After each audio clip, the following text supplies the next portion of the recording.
Doctor Moin Ahmad Qureshi, माहिर अमराद गुर्दा मसाना, आपसे मुखातिब हूँ। हमारा आज का मौजू है आर्टीरियोवीनस फिस्टुला। आर्टीरियोवीनस फिस्टुला हम ऐसे मरीज़ों को बनाने का मशवरा देते हैं जिनके बारे में तवक्को होती है कि अगले 4 से 6 हफ्ते के बाद उनको डायलिसिस की ज़रूरत पड़ जाएगी। इसमें इंटरनेशनल रिकमेंडेशन ये है कि अगर ग्लोमेरुलर फिल्ट्रेशन रेट जो है वो 30 ml पर मिनट से कम हो गया है और पेशेंट अगर डायबिटिक है तो उसमें तो इससे भी पहले इसकी ज़रूरत पड़ जाती है, तो फिर उनका ऐसे मरीज़ों को मशवरा दिया जाता है कि आप आर्टीरियोवीनस फिस्टुला बनवा लें। पेशेंट को जब हम मशवरा देते हैं वो फ़ौरन चौंक जाता है और आमतौर पर लोग खौफज़दा हो जाते हैं कि शायद हमें ये ना बनवाना पड़े, इसकी ज़रूरत ना पड़े। लेकिन अक्लमंदी का ये तकाज़ा है कि जैसे आपको पता है कि आगे सर्दी का मौसम आ रहा है तो आप कोट ख़रीद लेंगे कि जब सर्दी आएगी तो आप उसको इस्तेमाल करेंगे। इसलिए दूरअंदेशी का तकाज़ा ये है कि जब आपको ये तवक्को है कि अगले 4 से 6 हफ्ते के बाद डायलिसिस की ज़रूरत पड़ जाएगी तो उसके लिए आर्टीरियोवीनस फिस्टुला फ़ौरी तौर पे बना दिया जाए। तो उससे ये फ़ायदा होता है कि उसको मैच्योर होने में 6 हफ्ते लगते हैं। इस दौरान में 6 हफ्ते के दौरान दवाओं से इलाज जारी रहता है और 6 हफ्तों के बाद या 8 हफ्तों के बाद जब भी ज़रूरत पड़ती है डायलिसिस की तो पेशेंट फ़ौरी तौर पर डायलिसिस जो है एवी फिस्टुला के ज़रिए डायलिसिस हो सकता है।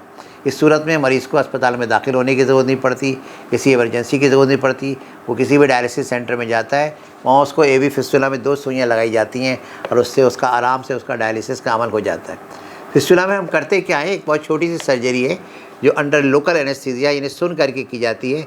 आमतौर पे हाथ पे हम बनाते हैं और हाथ की वो जो आपकी शरीयान है जिसमें नब्ज़ चेक किया जाता है, जिसको हम रेडियल आर्टरी कहते हैं, और उसके साथ जो वेन जा रही है जिसको हम सेफेलिक वेन कहते हैं, उनको आपस में एनास्टोमोस कर दिया जाता है, यानी दोनों में संगम हो जाता है।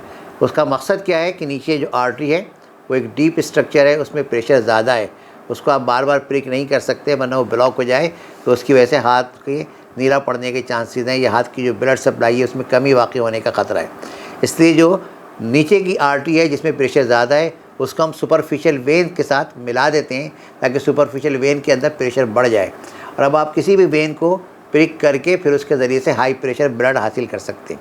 ना नॉर्मली आप किसी वेन के अंदर आप सुई लगाएं तो आपको वहाँ से हाई प्रेशर ब्लड नहीं मिलेगा। आप कोई चीज़ वहाँ इन्फ्यूज़ तो कर सकते हैं लेकिन वहाँ से आप वापस विड्रॉ नहीं कर सकते हाई प्रेशर के साथ। और हमें डायलिसिस के लिए एक हाई प्रेशर ब्लड फ्लो चाहिए, इसलिए हमने हाई प्रेशर आर्टरी को लो प्रेशर वेन के साथ मिला दिया ताकि जो सुपरफिशियल वेन्स हैं वो आर्टरियलाइज हो जाएं, उनकी वॉल थिक हो जाए, उनका जो अंदर का ल्यूमेन है उसकी कैपेसिटी बढ़ जाए, उसमें प्रेशर में इजाफा हो जाए। तो अब हम जब सुपरफिशियल वेन्स को हम प्रिक करेंगे तो हमें हाई प्रेशर ब्लड फ्लो मिलेगा जो हमें डायलिसिस के लिए चाहिए और उसकी वजह से हम डायलिसिस को अंजाम दे सकेंगे। तो इसमें कोई क़तन घबराने की ज़रूरत नहीं है। एक छोटा सा इंसिशन आता है, उसमें टाँके खुद ही जज्ब जाते हैं और वो 1 हफ्ते छोटी सी ड्रेसिंग होती है और फिर 4 से 6 हफ्ते में वो मैच्योर हो जाता है। और इस तरह से वो पेशेंट हर वक्त तैयार रहता है, वो किसी भी जगह पे हो, किसी भी शहर में हो, किसी भी मुल्क में हो, वहाँ पे उसका आराम से डायलिसिस का अमल हो सकता है। बेहद शुक्रिया।